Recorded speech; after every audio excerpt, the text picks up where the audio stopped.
Friends, we have to talk about Neil Gaiman.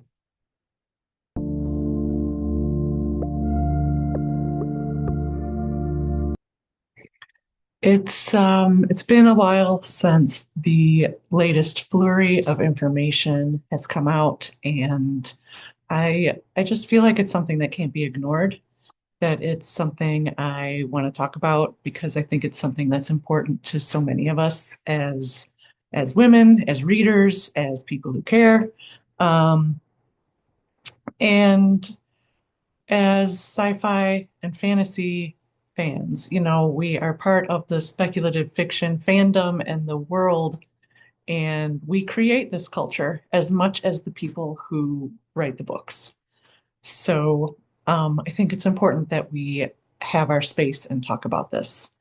One thing that I want to talk about that I haven't seen addressed very much is Gaiman's relationship to feminism. So let me start with an acknowledgement that these are accusations. They are not proven beyond a doubt as facts to every single person who has heard what is going on. I am not going to rehash the story. If you want to look it up, you can, if you're not familiar with what I'm talking about. So, Gaiman has a long history with feminism, with supporting queer rights, and I think that that plays into our sense of disappointment with this whole thing. This is a big part of what is so frustrating. He has a long history of friendship with known feminists. His ex-wife is one of them, and I am aware of the accusations against her, and I can't even speak to that. There are no words to address that. At least not right now. Uh, maybe we'll see where that goes. But he has this long-standing friendship with Tori Amos, and I will admit that I found Gaiman through Tori. I was always a Tori fan, and her references of him in her music and in her conversations brought him to light for me. So when I saw his books in the store, I thought that would be a natural choice. Of course, I was curious who this strong woman would befriend like that and talk about in ways like that. These associations that he held give him a social cachet, a certain credibility. And okay, it's not the same as an actual friend recommending someone to you to be your friend, but it felt like that to a lot of us. And so his cultural standard was one of feminism. And it is difficult to reconcile that with these alleged behaviors. Um, it's difficult. So many of us, especially women, found a piece of ourselves in his art. This is another aspect of it, that we have this relationship to his work that feels intimate, it feels personal, it feels important. It's not just any guy's book that we read, it's Neil Gaiman. And so I want to address that. I do think that separating the art from the artist will have to be yet another video, but I do want to briefly touch on that because I think it's important to understand that when an artist makes a piece of art, it doesn't exist in a vacuum as a platonic form. It is a conversation between the artist and the recipients of that art, the readers, the watchers, the viewers. So when you participate in that conversation, half of that is yours. So I want to acknowledge that you maybe felt transformed by his work. You found yourself, you changed yourself after reading Gaiman's work. And it's okay to hold on to that. because that transformation, that finding, that that newness in yourself is yours. It's not his. It's what you felt while reading something, and that is yours.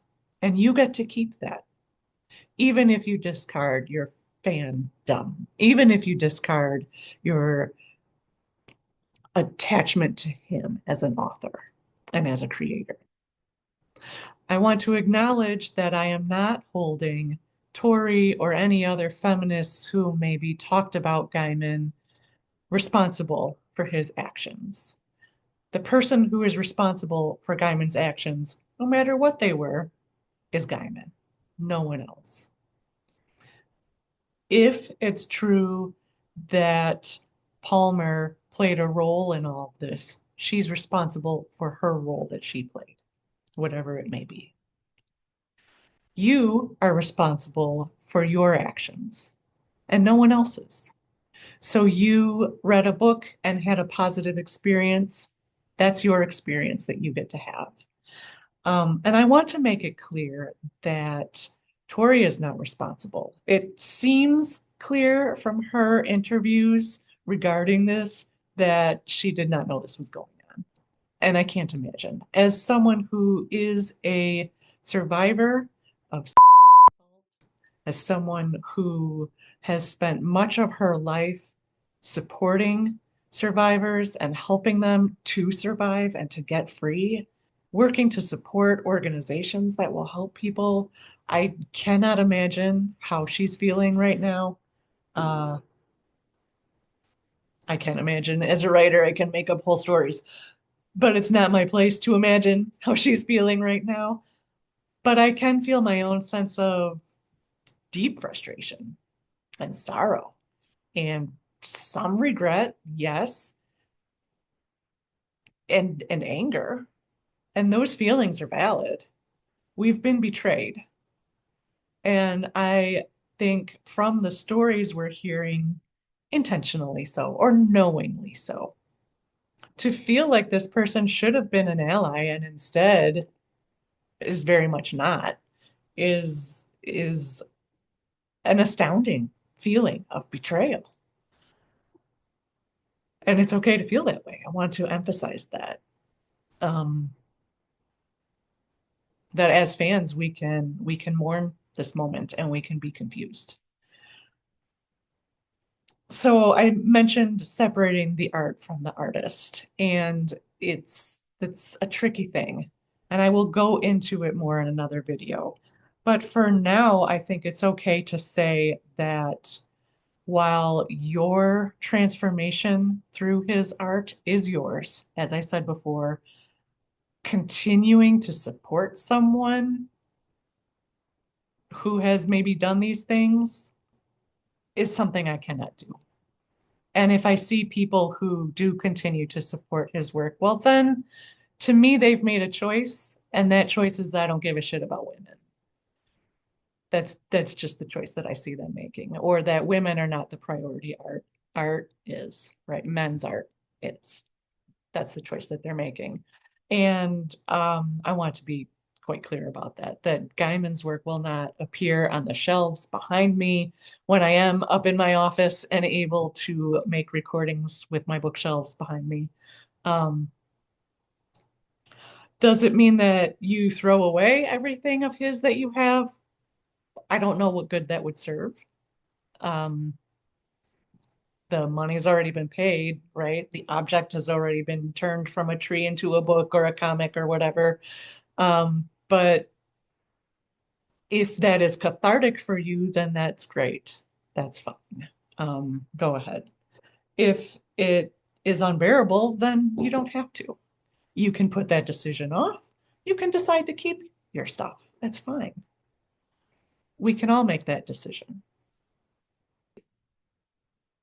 The last thing I want to say in this video is if you were a huge fan of his, if you told all your friends to read him, if you recommended his books to marginalized people or people who were struggling, if you threw yourself at him at a convention or even had sex with him or someone like him, make a blanket statement there.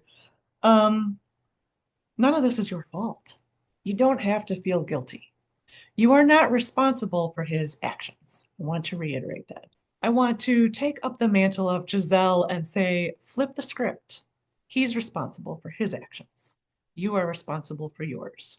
If you recommended a piece of art that changed your life to someone, thinking it might help them too, then you were trying to help someone with art. That's all. And that's okay. It's a rough time. It's a disappointing time. But I think it is a good time for all of us to look at, are we taking our fandom too far? Is there a way we can support people that we know are better? It's definitely a good time to go out and read some debut novels, support some brand new comics, maybe watch videos from smaller YouTubers. Just saying. Hit the like and subscribe and leave a comment. I do want this to be a conversation, so please do leave a comment and tell me what you are thinking. I will end with one last note, though, about the betrayal that women feel, especially women, around this issue. And that is, we've probably experienced this before. I mean, each individual, women experience disappointment and betrayal at the hands of men pretty regularly. And yes, I'm speaking in generalities. You may be the exception. Um, and I recognize that I'm speaking in binary gender terms, but this is something that plays out pretty regularly. So if you are a straight man watching this and you were confused or surprised or angered by the I choose the bear moment, which I recognize is somewhat fading now, but there's a reason so many women would say they choose a bear in the woods. And it's because we just don't know what this man is capable of. This man before us, what is he capable of? And we have felt this kind of betrayal. So now that trust has been eroded. It's a difficult thing when we face someone who we really truly believed was a good guy and then find out not so much. That erodes our ability to trust in the future. And you need to have a little patience for that, I would say, at least. So there's a lot of things I just said that could turn into a whole video, but I really intended this channel to be more about science fiction fandom with some fantasy and other speculative thrown in there. And then this whole thing erupted, and I felt like I couldn't just sit silent. So I hope that this helps. And I hope that this just had some meaning for you. If you agree or disagree, let me know in the comments below. I'd love to hear your thoughts on this. Please do keep it civil and polite. And until then, I will see you next time. Thank you for watching.